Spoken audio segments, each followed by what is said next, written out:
it's Leslie from Hindy's Libraries, and I'd like to welcome you to our first interview of Let's Get Literary.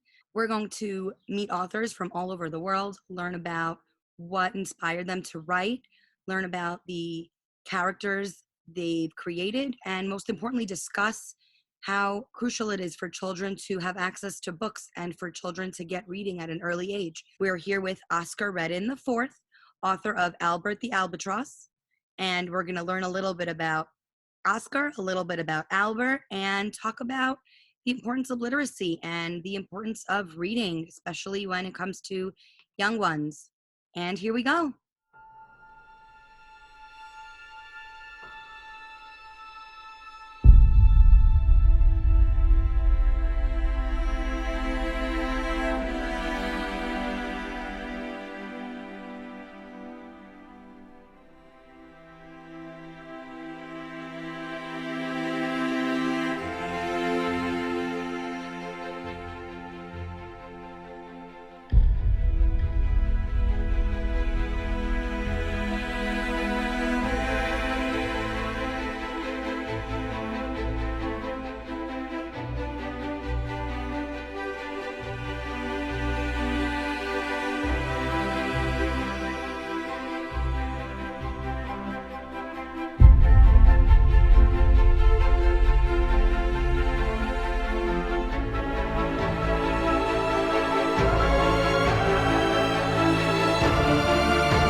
Hi, Oscar. How are you?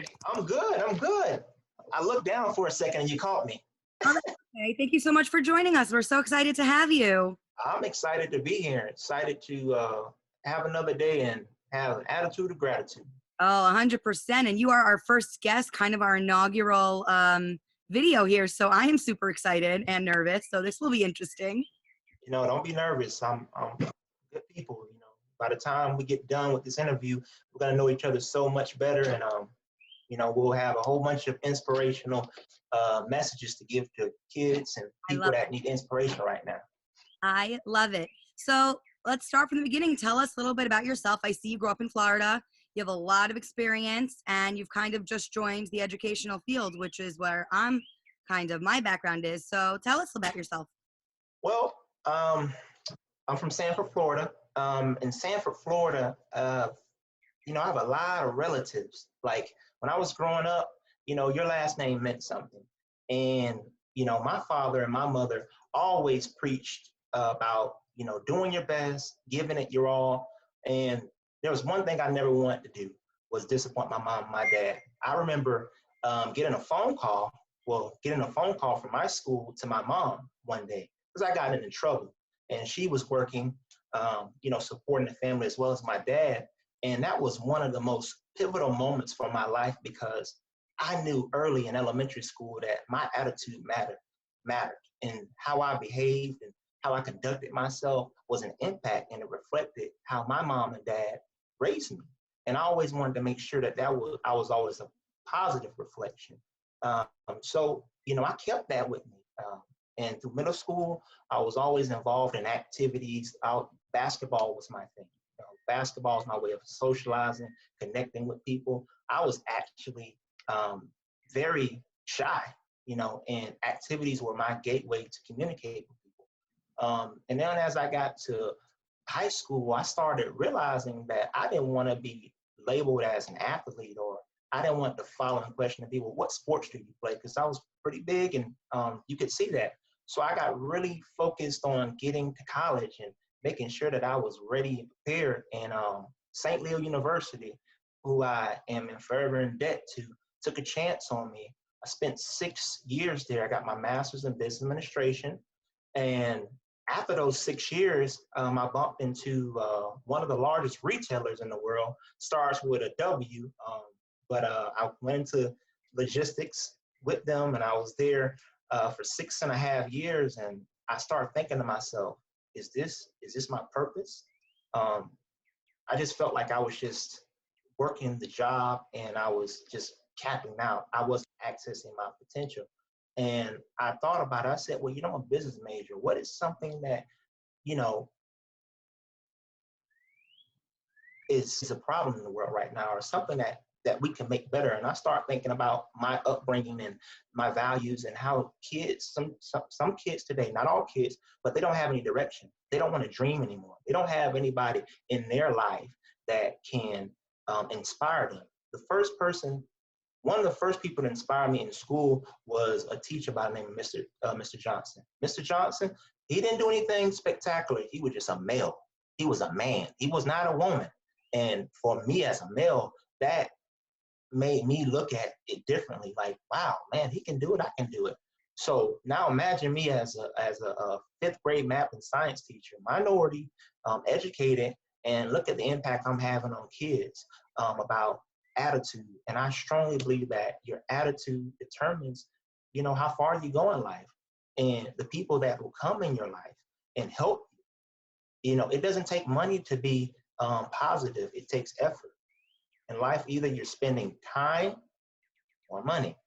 The time that I'm gonna spend is gonna be thinking about how I can give back to my community, how I can be a representation of persistency and integrity.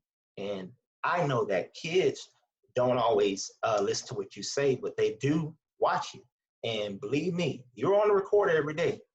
If you're talking about somebody, giving their best, and you're not giving your best, your kid's gonna tell you about it. They're gonna call you out on it. Even if it's not your kid, it's gonna be somebody in your life or a friend. They're gonna call you out on your stuff. So I just want to be that representation. And I can't pay my mom and my dad back for raising me. All I can do is just listen to their teachings and exemplify those through my life. And hopefully I can inspire somebody. I may not have all the components. I may not have everything I need, but I have passion. And people are attracted to passion because they know that that's not fake. That's not something manufactured. And even before I got on this call with you, I'm going over notes, thinking like, how can I be an inspiration? What can I say that will make somebody want to be able to be passionate about reading? Reading is the gateway to success. Reading is what allows kids to socialize. There's a study out there, and I was just looking at it, and kids that don't do well with reading, or that are functionally illiterate, they shy away from situations where they have to speak up. I've had that in class where I've called on somebody, not on, to embarrass them, but just because I'm a newer teacher, and I realized that they're not a good reader, and that can be frustrating. And usually when you get hurt, when something hurts, you stay away from it. So I just want kids to know that you can do it. I can do it. I started off, I was not confident in my writing. I was not confident in speaking. But over time, I started to find what made me unique. And I think kids have to find what makes them unique, stay in that lane and perfect it and do well at it. And the first tip I would give you is an attitude. Your attitude, for an attitude, a positive attitude maximizes the talent you possess and makes up for the ones you don't. It does. And you can look at sports. You see those short guys that are playing basketball, they have a huge upside. Some of them can really jump. So they make up for their deficiencies by their persistence. And I think that thing right there is what's going to make kids successful and make them, ahead of the pack. You have to have your mind right before you can actually be successful in life. And success doesn't have to be a financial or monetary gain. It can just be, man, I'm married. I have a job. I'm content with life. I'm not envious of people. I'm confident in what I'm doing. Somebody's probably watching me right now and saying, man, just from meeting somebody, you're dropping the luggage on them. but that's just me being passionate. And I think that kids today need to have something to be excited about, and they don't need to be influenced by um, agendas that don't add values to their lives, because there's all type of stuff going on right now, and that can mess with a kid's psyche and create a false narrative that that is acceptable behavior, and it's not. It doesn't add value. And so we got to have a paper trail or a manual for kids to follow, something that's applicable to where they're at, and helps them and it motivates them. And that's where the book The Albatross came from. And my life story. Now, I have plenty of life stories, but overall, I had a good supporting cast around me, and my parents worked their tails off, and also my grandparents and people that work too hard to see me fail. And, I just don't believe in giving up. So no matter what it is, I'm going to do my best, and I'm going to put my best foot forward, and be the best representation of what excellent look like, and model the way. Not just be a role model, but model the way 24/7, everything I do. Right. Listen, I think you said some incredible things. I have some questions. So tell me about, I also actually kind of came at a crossroads similar to you, where I had, I kind of was doing the day-to-day job, Mm-hmm. kind of in my zone, raising my kids, going to work. And Mm-hmm. then after experiencing something major in my life, I kind of took a step back and said, whoa, what am I doing? Does this fulfill me? Is this important? And like you said, am I making an impact? So that's where our organization came into play. And we my co-founder David and I kind of created this entity that helps fulfill us and gives us a purpose. And I'm curious for you how it transitioned into writing. What made you choose to put your energy and to use it as creating a book for kids? Well, when I was in college, I had I just call it like a talent show. It was called The Cipher. And I thought I was a rapper. Like, I thought that I had some skills. And even at that time, I was unsure about my writing ability. But through poetry, you can break some rules, you can do some things. And I just figured out that I just need to do it. Right. We don't have to lay out a manual on what was the cause and effect. Just do it. If you got a book inside of you, metaphorically speaking, not really a book inside of you, just do it. You may not have money at the time to do it. Look, for me, I don't have children at this time. That could change next year, but I was able to research and find out, how could I make this even possible? Because with a book, you gotta at least know that it's possible, because some things you may want to try aren't even possible. So I had to research and find the person or people that could help me. And when that happened, I gained more confidence. But another thing that happened, this was in 2018, like right at the New Year's. And on the New Year's, everyone says, okay, this is my New Year's resolution. I want to shape. I want to have a new career. There's all type of things. And I said, listen, I know I got this book in me. I'm going to write a children's book that gives positive and life enhancing conversations, and that, inspires you.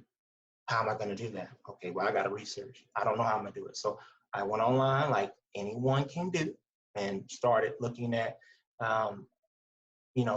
resources and things that could help me. Now, I didn't know how it was all going to fit in there, but I wrote it down. I wrote down what I wanted, so that's why I'm able to talk to you. So, That an outline, you kind of plan plan it. And then an outline doesn't have to be an outline of the United States of America. It can just be a few words. And then you start piecing it together. And that's what I did. So at that time, I said, okay, I'm going to go ahead and write a children's book. And then about 4 months into the process, I was able to get that children's book off the ground. I had to partner with an illustrator, because I know you've seen the book. It's very colorful. And Yeah. and those are things that you got to be smart about too, because even a 3-year-old, even if they can't read, if they see that book, they're gonna start grabbing it and looking and touching and poking and doing all that other stuff. And those are things that I took into account when I was choosing an illustrator. And those are things that, help me. But I had to put a vision down and I had to put it on paper so that it would become real. Because when you put things on paper, they become real. What was that feeling like after you had this idea, you wanted to make an impact? Now you're holding something that is your name. People can have it. It's like everything you put into it happened. What does that feel like? It feels great, but also it's a manuscript. Like when you go to school, okay, let's say you buy a cell phone, right? There's always a manual that comes with it. It's the do's and the don'ts. Well, this is my manual to success. As long as it's not an IKEA manual and we can Oh, understand. oh Lord. Oh man, no. I bet those are hard to assemble. But the manual, think about a manual. It tells you the do's and the don'ts, and then it gives you a clear guideline on the end product. I do. Right? I loved your ending message in the book, the last lines. Can you read those? Yes. Because I thought Yeah. that sums up everything you've been saying. And that was a great last Yeah. page to end them off. Whatever you do it well, my friend. Do the best you can until you reach the very end.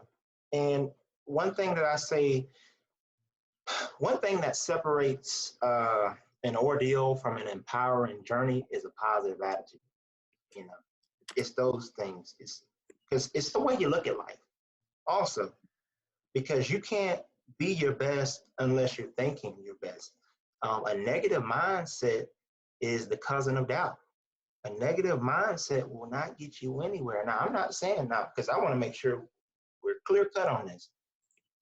You can have a human-like response, but it's about acting on it. There's a difference between being angry and then being angry and acting on it, because those are two separate things. So to do your best, you have to believe in yourself. You have to bet on yourself. And that's what I did. And I'm proud that people are seeing it and they're noticing it. Like, people are getting other benefits out of it. Like, one of the most fulfilling things about being an author is when I get a review online and someone tells me, hey, man, this book helped me out. This book is definitely for kids. I like it. And I get to see what other people think about it. Because sometimes we can think that our ideal is so awesome that, no one else has an opinion about it. And then just to see everybody's opinion is great. So I really appreciate it. That's awesome. So tell us about your writing space. I've seen some authors, they have an office, others are writing outside. What is your ideal space that you wrote the Albatross in? Well, it's actually, I just have a facade background, but I'm in my office right now, and my office is not that big, but it has like a window that I can kind of open up and see my plants outside I'm sure because that inspired you. Your book has all about nature and animals, so that I'm sure yeah, was a great view to have. yeah. So, and the thing why I brought up the planting is because, to me, planting and children have similarities, because if you go and you plant a seed, right, that seed may not sprout for months and months, but you don't know what's going on underneath, what's buried underneath it. There's roots that are growing all underneath and that's developing. But for that to happen, the seed has to be in the right environment, right? It has to have the soil, it has to have the sun, and then you have to water it. And then you have to pay attention to it, and you have to nurture it. So those are things that make me think about the albatross, and just how nature and children are alike. We have to nurture our young so that they can grow up and be these steadfast, unmovable trees, and that's what I think about. That's the best way I can put it. And as a teacher, I want all my kids to be successful. They don't, you know, when they're with me, they're my kids, and So speaking of teaching, as someone who works in the education field myself, I'm curious to know your experience right now and how Albert in the back of your mind has guided you and guided the students to kind of, because, to kind of do their best. Because as a mom and an Mhm, educational administrator, I'm mhm, homeschooling the kids along with the teachers, but I'm working with staff to kind of keep everyone motivated to do good. I mean, it's been a super emotional last few months and very stressful for parents, for educators, for employees, employers. So mhm, when I read that you were a teacher, I was so excited to kind of hear from you. How mhm. how's it been going? And I'm wondering, is Albert kind of inspiring you to keep going? It's it's inspiring me because in order for the kids to be the best representation of themselves, I have to model the way. If I got on Google Classrooms and I exhibited a sense of doubt, or I got easily frustrated, or I didn't return calls, or I was not following up with my students, or making it feel as though they can come to me, then I'm not exhibiting these traits that I put in the book. They have a term for that. It's called cognitive dissonance, and that's where your actions and your behaviors don't match. And that's what I'm talking about with kids because they may not be able to describe it, but they know what they're seeing. Like for me, like I won't always remember what you said, but I will always remember how you made me feel, and that is my duty to make my kids feel that they can do it. A lot of kids like the Google Classrooms. That was a situation. Some kids they had never been online. They didn't know how to do it. So Right? there was multiple kids that I and parents, kids and parents together that I was on the phone with, walking them through it.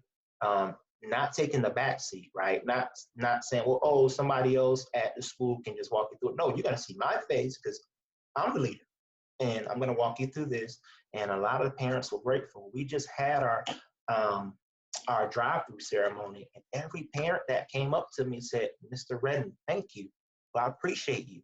I've only been with the school 5 months. I mean, like, I haven't been with a teacher for a long time, but they were like, thank you, and that's all I wanted. Because to be an effective teacher, you got to have the parents back, and then everything else will follow through because you'll have support to be a great teacher, but you got to have that backing. And that's what I strive for. And I strive to have an authentic relationship with my kids, that will last forever. I want somebody to be in 10 years, sitting home in their mansion and saying, man, Mr. Redden, man, he was no pushover, but he was always trying to help me. And I appreciate it. Just like I remember Mr. Johnson. And I could see it from the moment you started talking. You're Yeah. passionate. I think that goes beyond Albert, and I think it goes beyond the classroom. I think that's just a fire within you that you have that I think makes you such an effective um, inspiration to a lot of people. And I could see it just from our 20 minutes so far. But it's incredible. And kids are very lucky to have you in their life and to help them feel inspired. I think what you said is very important. It's not about the money. And when I network and I write my blogs and I write articles, people ask me, what connections did you have when you started the organization? Zero. It's not about the networks and knowing the right people. It's really about the passion and the fire. You want to get it done. Like you said, you make an outline and you just start going for it. Sometimes it'll work, sometimes it won't. But if you persevere and you really push, you'll make it happen. And I love that. And I love that your book kind of embodies that to show, making the right decisions. I know your book also talked about not such a nice character, that wasn't doing the right thing. And then you Mhm. brought it back with those characters that were doing the right thing and feeding their families. It Mhm. was a penguin, I believe, right? That wasn't doing the right thing in your book. He was stealing. He must have hung out with some other penguins Yeah. that convinced him that that was a norm. And the people we surround ourselves around are subconscious feelings we have about society. And then what we do after that, we find people who identify with that ideology, and then we make it normal. So it's like stealing. Okay, oh yeah, I stole one time. So it's acceptable because Timmy did it. Right. He didn't get in trouble for it. And then you have all these kids that start developing these negative thought processes that don't add value. You have kids that just want to start bullying because they seen somebody else bully. Right. I told in my class, oh, that will not happen. You will not bully, and you will not be that way because that is not good character. And to have good character is cool. Not to bully somebody is cool. To care about other people is cool. to stand up for people is cool. My my my dad and my mom told me one time, if you don't stand for something, you'll fall for anything. Oh, I love that. Or you'll fall for anything. You'll go any way the wind blow. And that's just not me. And and not everybody can agree with it. Not everybody wants to be my friend or be around me, but that's okay because as long as I'm exuding a positive mind frame, I'm gonna have people around me that need to be around me. And the folks that are have a negative mind state, they'll get away because they can't trick me. Like, Right. man, Mr. Redden, man, every time I try to bring him down, he always has a solution. And always, if the people around you don't like you, they're not your people. Go find Nope. your people. And I think that's also very important. I want to ask you, as an author who came up with this fabulous and inspirational book, what were some of your favorite books as a child that you loved to read? The Giving Tree, Shel Silverstein. It was a love story. You come, the Giving Tree. That's a great Like, book. I mean, come on. Like, you got this little boy, and he goes up to this tree and he says, I need some fruit. And the tree says, okay. And then he keeps giving and giving and giving. To be happy in life is not to plunder the earth's resources. You have to look at what you can give to other people. It feels good when you can help somebody out.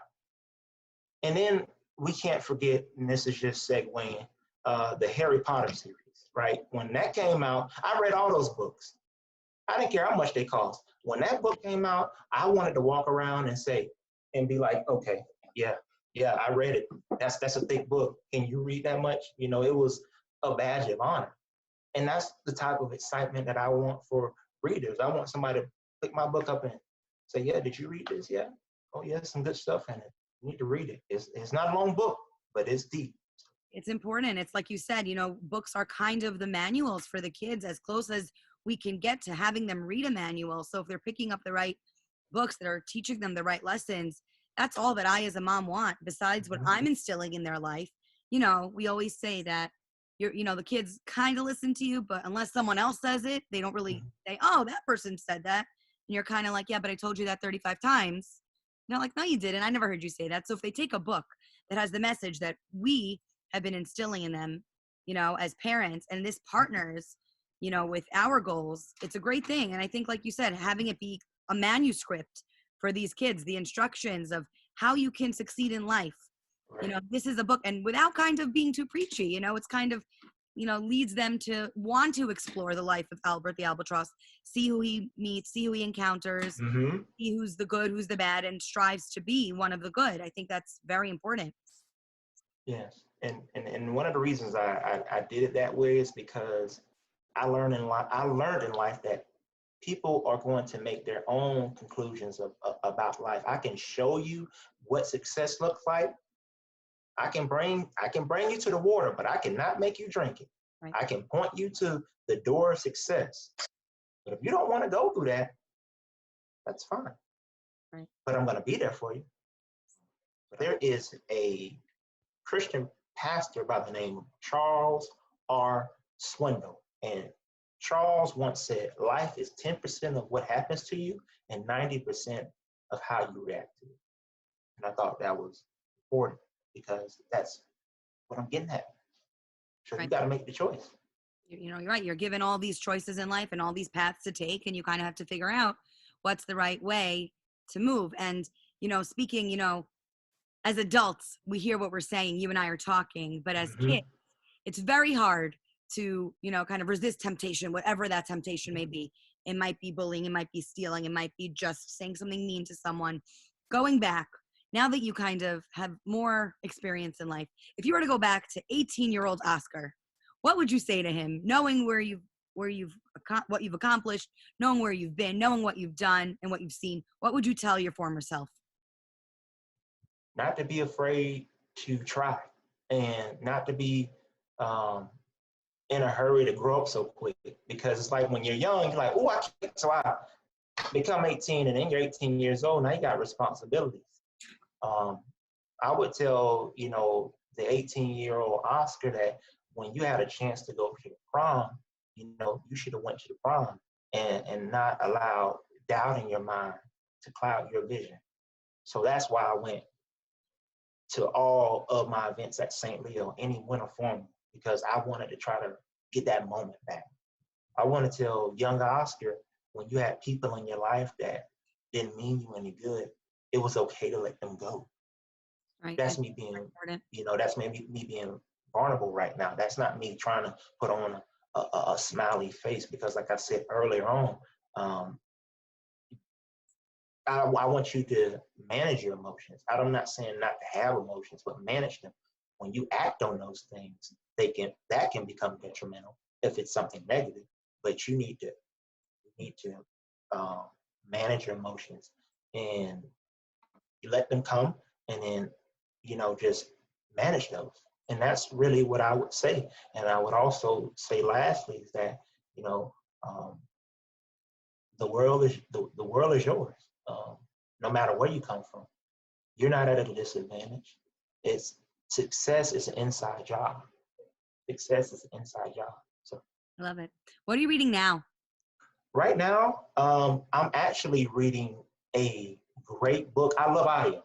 I love audio. So I'm reading something called Michael Todd's Relationship Goals. The last thing I would say is I want to make sure I got this right, because it's called 50 Cent Hustle Harder, Hustle Smarter. So that's a book that Sounds I'm like reading. a good mantra. Yeah, hustle harder, hustle smarter. And I told you about Relationship Goals by Pastor Michael Todd. And then I also read a book that was called The Dark Money by Jane Mayer. And it just talks about politics during Barack Obama's presidency, and how 1% of the world, um, corporations, use their economic strength to you know uh, get some of their bills passed. So I mean, books are amazing. Like, I'm just getting to this point. There's no excuse. There's no excuse not to consume information. Either you're gonna read it, or you're gonna listen to audiobooks. Audiobooks have the same effect. Books are a really important part of life. And where we come in at Hinzi's Libraries, our goal is to make sure that kids who aren't able to afford books have access to books, whether they're Hmm. foster care agencies, low income schools, homeless Hmm. shelters, daycare centers that can't afford to supply books. So, as an author, I'm curious how you feel about people donating books when they're finished reading them. To me, as a mom, I felt so gratified to go through my children's bookshelves, take the books that they're no longer reading, their board books, their infant books, and know that that can go to somebody who doesn't have any other options. We've put them in hallways of law offices where families go for mediation and divorce, and they kind of leave the child in, the waiting room while the parents do what they need to do. And the woman had explained to me that being in that space is so stressful for the child, and having them have a book to read that kind of takes them out of the world they're in, away Hmm. from what they're hearing and into it, that made me feel great. So I'm curious, from an author's point of view, how you feel about books being moved, passed on from one to the other, from generation to generation. I feel it's a positive thing.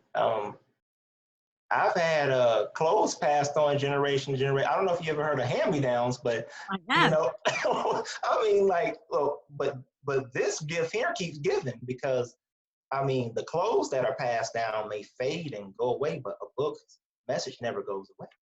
That's right. So I feel positive about it. I think it's a good thing, because it instills importance. It instills importance in reading and writing. And it, Great. no matter where you're at in the world, I mean, the book can take you from, you know, Florida to Michigan, depending on what the book's about. And that's the beauty of it. Right, you Uh, get to kind of escape the world you're in when you Hate read the a book. world. That's what we need right now, that's for sure. Yeah, we need positive things that will counteract the negative, because when you wake up in the morning, you have internal warfare between what's right and what's wrong. You know what's right, but you got to still make the right decision. You know, Right. you know, and everything is an opportunity cost. Should I do this? Okay, should I do that? What's more important? So, but imagine what little kids are going through. Like when I was growing up, we didn't have, I mean, we didn't have the internet. The internet came later. So there's so many competing agendas that are out there, that we have to be able to set the standard for kids and say, listen, this is acceptable behavior. Anger, to be angry is one thing, but to be angry and act on it is something totally different. So you have to be able to manage your emotions, even in business meetings.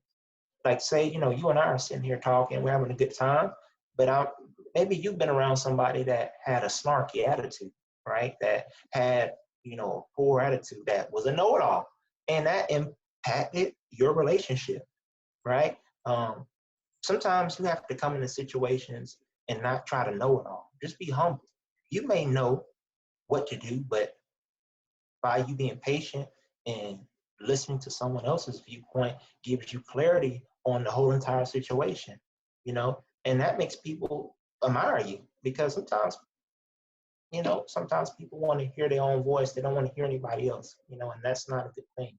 I'm always open to other people's feedback, and I think it's just a good thing to have. Tell us where we could learn more about Albert, where your readers can find the books, how we could follow you on social media. Give us some info. I'm going to post it underneath our podcast anyway, but just let Yes. us know how to find Albert. Oh, right. You can find Albert at Amazon. All right. We're also on Barnes and Nobles. Or you can follow me on Facebook, Albert the Albatross, Instagram, Albert_the_Albatross, or Twitter, which is Albert the Albatross. And I'll be waiting on you. Please give me some feedback on this interview. If you liked it, give me, some thumbs up. Let us know, because I want to continue to, come back and be an honorary guest, and just keep sharing my message and the journey that we've had thus far, and know that you can do it. You are enough. What you have right now, you're enough, and you can do anything you put your mind to. A positive attitude is just one thought away. I want you to end off with your favorite children's book quote, something that you read when you were little and it kind of just sticks with you. It could be Dr. Seuss, it could be Shel Silverstein, something that kind of guides you through that you've read when you were young. Oh, the things you can think of if only you try. Think left and think right and think low and think high. Think and wonder. Wonder and think. That was something that I got from Dr. Seuss here. I think that that's a great message. I think it's kind of embodied everything you had said in this interview. You don't need the money, you don't need the fortune, you don't need the fame. You just need that willpower to do. You make your outline, you prepare, and you just get it done. I think that's so important and a great message to share with our viewers. So I thank you for your time. We wish you all the best, and stay tuned for more. And we hope to have Oscar Redden IV back when he writes his next book and shares his new message. Oh, yeah. I'm ready. Great. Thank you. Thank you so much.